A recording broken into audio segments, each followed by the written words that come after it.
For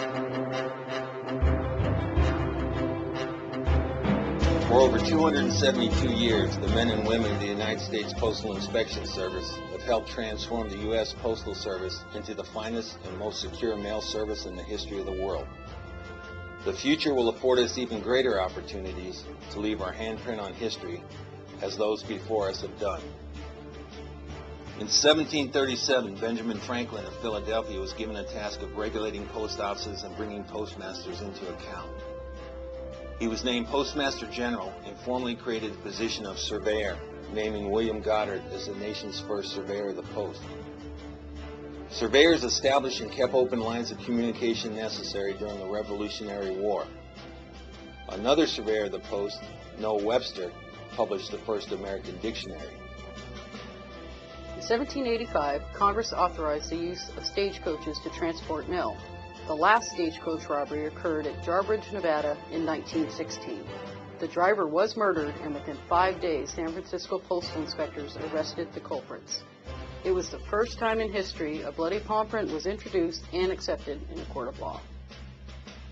Postal inspectors, known as special agents during the War of 1812, observed and reported movements of the British fleet on the Potomac River. During the Civil War, special agents established and maintained military post offices and routes. In 1872, Congress enacted the mail fraud statute to combat a post-Civil War outbreak of swindles using the mail, a statute still very much in use today. In 2009, Bertie Madoff was charged and convicted of 11 felony counts, including mail fraud and a $50 billion Ponzi scheme. Allan Pinkerton was appointed as a post office special agent in 1852 and assigned as an undercover clerk at the Chicago Main Post Office to secretly investigate incidents of mail theft. In 1861, Pinkerton became the first chief of the U.S. Secret Service and also formed the Pinkerton Detective Agency. Isaac Myers was the first known African-American post office special agent, serving from 1870 to 1879. G.B. Hamlet was appointed the first African-American chief postal inspector in 1897. In 1877, Indian agent John Philip Clum was responsible for Geronimo's surrender and was appointed in 1898 as postal inspector for the Alaska Territory. The 1956 movie, Walk the Proud Land, starring Audie Murphy, was the story of John Clum's life. In 1898, at Lake City, South Carolina, postal inspectors arrested 15 individuals for the murder of a black postmaster and his infant son. This was the first record of the federal government coming to the South to be involved in a lynching trial.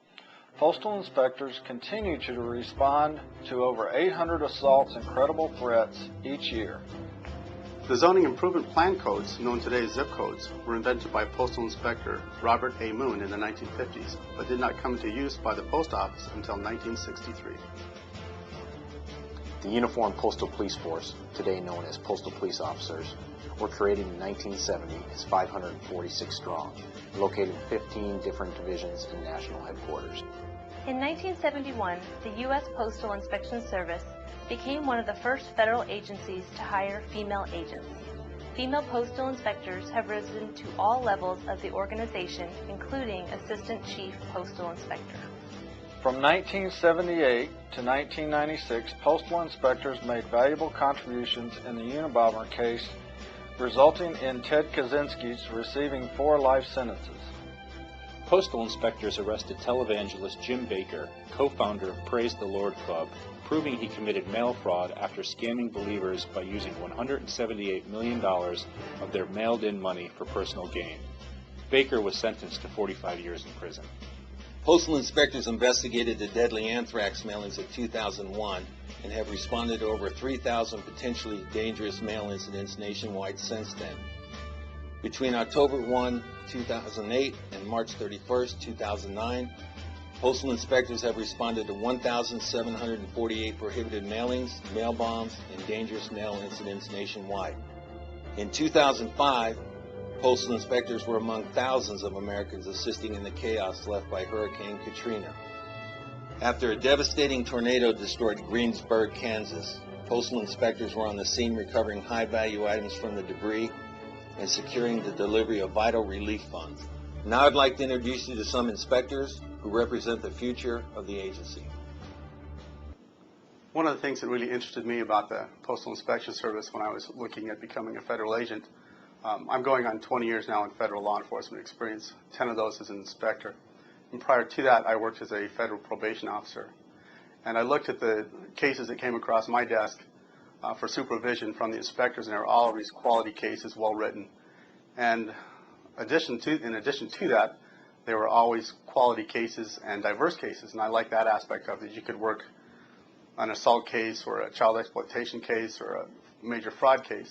And so even since I've been an inspector, that has proven to be true. I've been able to work a diversity of cases, and it's kept my interest throughout my career. I talked to a variety of individuals who told me that the Postal Inspection Service was a great outfit to work for. I put my paperwork in and was fortunately picked up as a postal inspector. I've had the opportunity to work a multitude of cases. I actually got the opportunity to work overseas in West Africa on a global counterfeit initiative. We work with various agencies from other countries in order to try to crack down on the multitude of counterfeit operations that originate out of Nigeria. It was a success, and we actually did a very good job of cracking down on those individuals. Back in 1978, when I walked through the doors of the Postal Inspection Service Training Academy, to me that was just a job. That's all it was a job. But after 31 years, I realized that this job became my extended family. It gave me the camaraderie and the stability to take care of my family. It gave me the tools and the abilities to learn and to pass my knowledge on to others. Who would have thought that after 31 years, I gave that service the dedication that it was looking for in me, and I've passed it on. And I'm very, very proud of that. Who wouldn't be?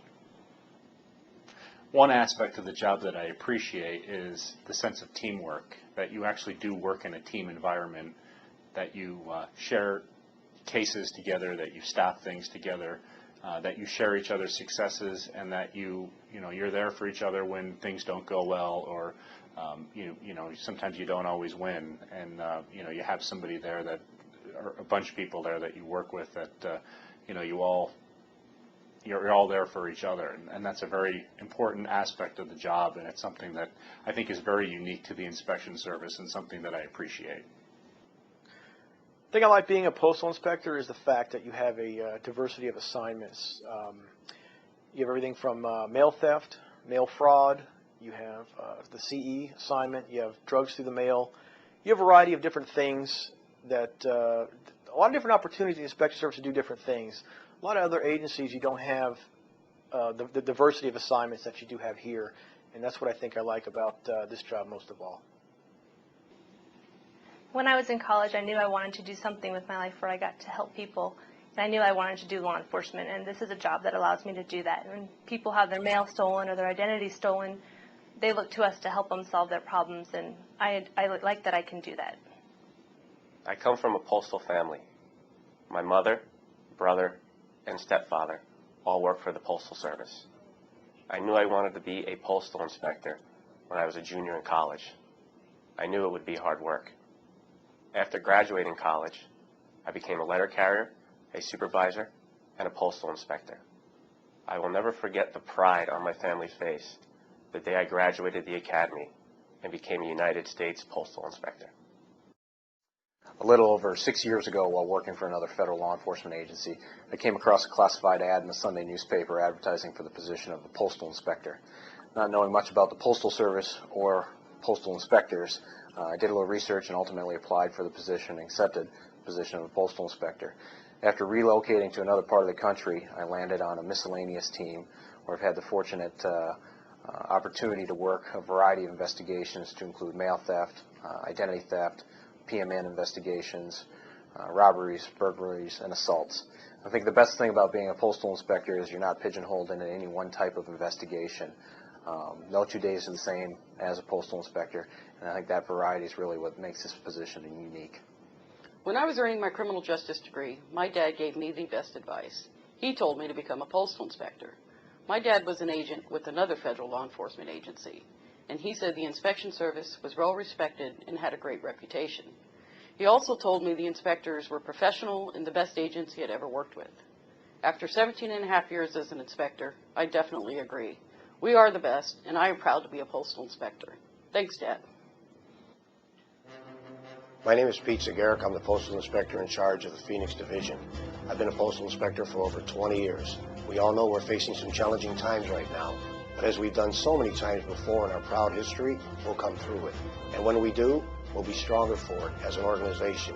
As individuals, we all have an opportunity to write the next chapter in the success of the Postal Inspection Service. I look forward to it. I hope you are as well.